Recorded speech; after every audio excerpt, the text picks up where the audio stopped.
Hello and welcome to this video. In this video, I'm going to go ahead and epoxy shield my garage floor. Essentially, so far, what I've done is emptied the garage, blown out using the blower, all the dust, and then I put Dawn all over my garage floor, used this push broom to kind of scrub it in, and then pressure washed it off. So it's pretty clean, but it's been sitting like this for a few days. I'm going to blow it off one more time, and then we're going to get started. So to get started, you want to make sure you have all this applied. So you need a roller to apply the epoxy. You need a 3/8 inch nap to go on the roller.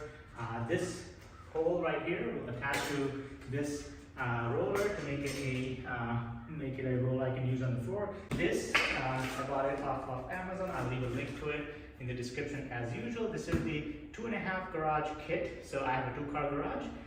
They say 2.5 garage, but it's essentially just enough for 2-car garage. So if you have a true 2.5 car or 3-car garage, you're gonna need another one of those one car garage kits to do the job properly. Inside, these are the bags of epoxy. These have seal. These are 2-part, and they have a seal in the middle. And when you're ready for it, you're gonna break that seal and mix the epoxy. You're not gonna have a lot of time to use it after, so you're gonna do it in a 2-step process. All right, there's also this etch agent. The etch agent pours into 2 gallons of water, so make sure you have a bucket. And also, you want to make sure it's at least 4 gallons, so it's going to be 2 gallons of water, and then you need some extra space. You can also buy one of those sprinklers, like a watering can, to spread the etch shield.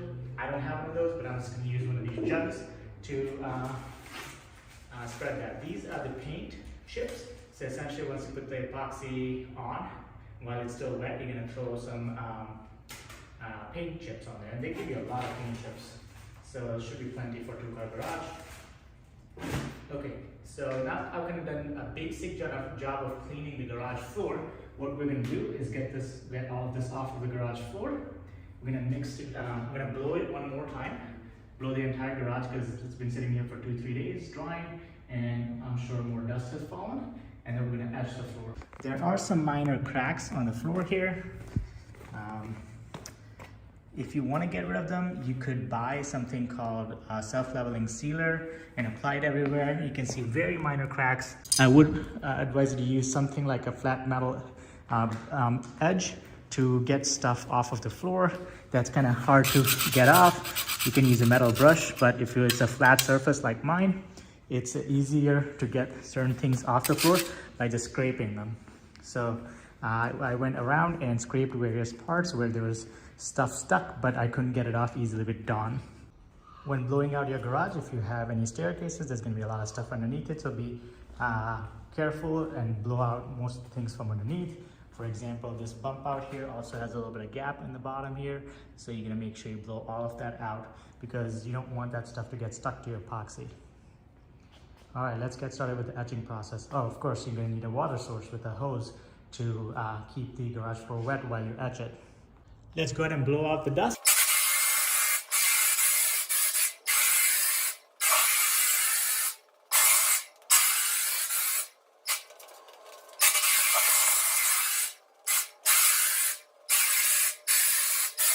Okay, so they give you 2 of these etch solution bags. It's essentially like citric acid or something like that, but they give you 2 of these bags. It's 1 bag for 2 gallons of water. So you don't have to put all of the etch solution in there if you don't need it. All right, that's what I want.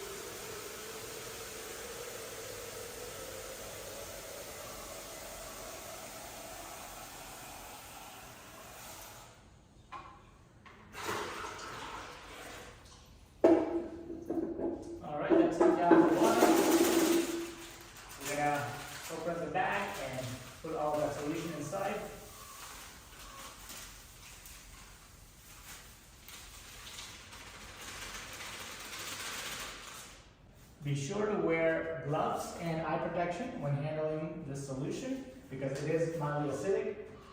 I'm going to go ahead and stir and mix in the solution. We're going to go ahead and wet the garage floor so that we can start working on it.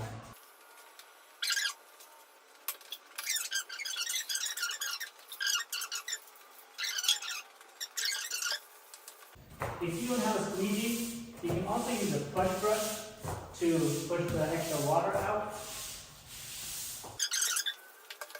I don't know if you can see, but even though I've washed this with soap and Dawn, I can still see the water is getting dirty. So it is definitely getting that dirt off the top area of the garage floor.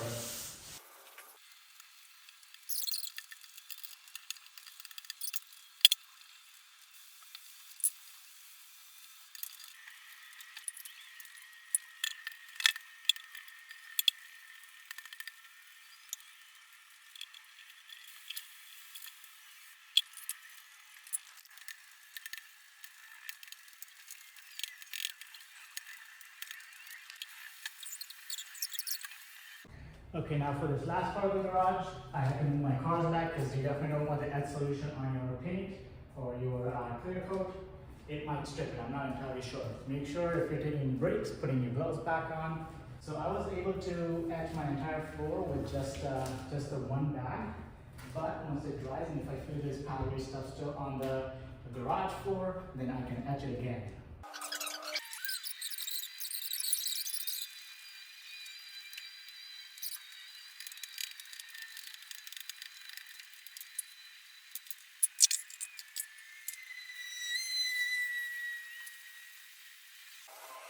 Once you have the entire garage etched, you're going to rinse it all off one more time. Before I do that though, I have a couple of spots that I'd like to do a better job of etching, such as the tire marks. So I'm going to make some more solution and then try that etching solution on those spots again.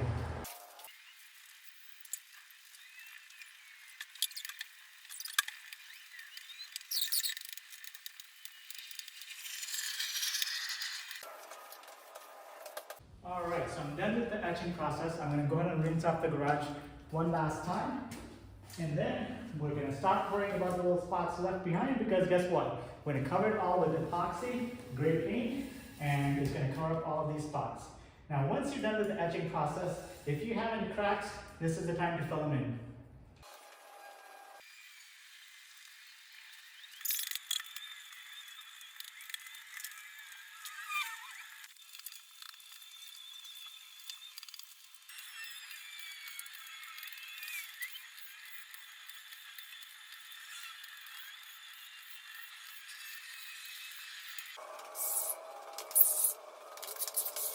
Alright, at this point the garage floor is essentially as dry as I can get it. There are some wet spots, but it's not standing water or anything like that. Any wet spots you have, you can kind of soak up the water with a sponge if you need to, but otherwise you're going to give it 24 hours depending on the temperature. Right now it's 60 degrees out, so I'm going to wait a few days before I get to it. As you can see, certain tire marks I'm not able to get out even with the etching solution used it twice. I think if you use a degreaser, maybe it's going to do a better job, but I'm not worried about it because it's all going to be covered up with epoxy anyways. As long as you get most of the dust out or almost all of the dust out, the epoxy will adhere pretty well to the floor and you shouldn't have any issues. Okay, so it's been about a week since I washed it. A couple of days ago, I actually did fill in the cracks. So there were minor cracks, but I used this Quick Grit product. I'll leave a link to it as well. There are multiple different products. There's other companies that make like sealants, concrete sealants, or concrete repair kits, or materials that you can use. But you can see some of them kind of go into the cracks, and you know, it's not, I didn't do a great job. I mean, you can sometimes do multiple layers to completely fill it in. You can also become too aggressive and apply it in too many spots that don't need it. There are some divots here, but you know, you just apply it to the biggest areas of concern. Try not to apply it everywhere because minor stuff like this will still exist and you can't go ham. So only major cracks. These were not really major, but I applied it anyways. So next step is to actually apply the epoxy on the garage floor. So I just opened up the garage doors and blew out all the dust that may have collected, some dead bugs, stuff like that. Because when it is moist, bugs will come inside, and so you can go ahead and remove them before you apply the epoxy. So the next step will be to open up the epoxy bags and pour it out in the paint roller. Do the edges, so you use the paintbrush. So this is a 3-inch, you can get a bigger 4-inch one as well. Do the edges first, so when you're applying the epoxy, you're not hitting the wall and getting too much overage. You want to do it in 4 feet by 4 feet sections, and then throw the paint chips on before it dries.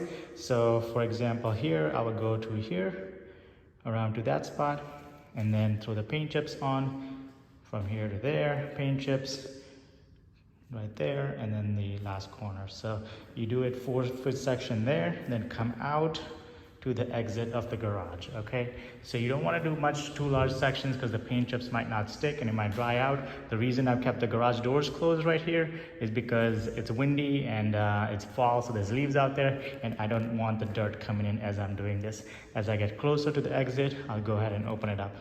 Okay, so you're gonna need your pair of scissors to open up the epoxy from out of the back. This is going to be 2 bags. So you have to let it cure or, react with each other. There's 2 parts, A and B, and gives me 2 bags. So you have about, depending on the temperature, you have different time to use the bag. It's about 75 degrees today here, so I have about an hour and a half to use the bag. Now, with that temperature, I also have to let it sit for about 10 minutes to react with each other. So the way it works is the bigger part A, there's a seal in the middle, so you're gonna twist it over to this side and push, and then break the seal. And so now you're gonna just allow it to mix together. As you're mixing it around, you want to make sure you squeeze all the edges and corners and get all that material out of the edges that's unmixed. And then kind of just move it around, and for 2 to 3 minutes, it's going to mix it really well. Once it's mixed, for temperature 60 to 70, you have to wait 30 minutes to cure or induct. 71 to 80 degrees, 10 minutes induction time, 81 to 85, you can essentially use it immediately after.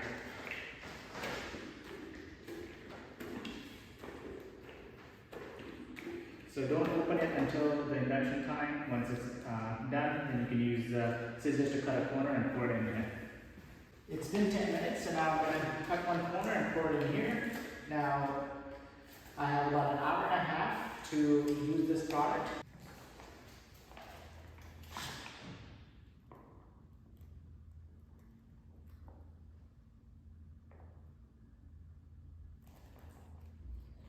If your tray is too small to hold all the liquid, just gonna rip it off, and I'm gonna put it to the side, to the back of the garage, and get it when I need it.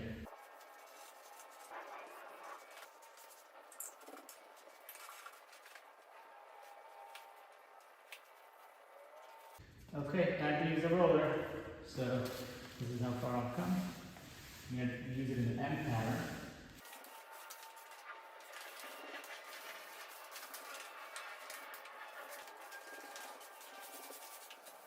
Once you have an area done, it's time to throw the paint chips. So we're just going to throw it in the air like that, and then let it fall naturally. So this is why you don't want to make too big of a spot, because if you can't reach the far ends of it, you might not be able to get the paint chips on there. And you can always buy more paint chips if you like to have more paint chips rather than less on your epoxy floor. Alright, I think I went a little crazy with the first part of the paint chips, but you get the idea.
Okay, so we're done with the project. I'm gonna wait for it to dry for 24 hours before walking on it. At least 3 days before I park, but I'm gonna wait maybe at least a week or so, just because it's cool, it's the fall, and I want it to dry completely. If you park earlier on with hot tires, as if a car has just been driven and the tires are hot and you drive on it, it can have some peeling, so just be careful. Over here, I used a brush to get this part just to where the garage door closes. I didn't do paint chips there, but I ran out. Interestingly, it took me just one bag to do the whole thing, so I'm not sure if I used too little, if I should be putting a thicker layer or a second layer on, but because it took me just one bag to do it, what I'm gonna do is go ahead and get the clear coat as well, and then apply it to the whole area and give it a second layer of protection. It's been 2 days, so I can now walk on it. You have to wait 7 days for you to park on it. But I am feeling some paint chips on my shoes, but that's because I might have thrown it after they're dried. I'm gonna blow them off after I'm done completely drying it. But this is what it looks like. It looks really good. I'm happy with the results.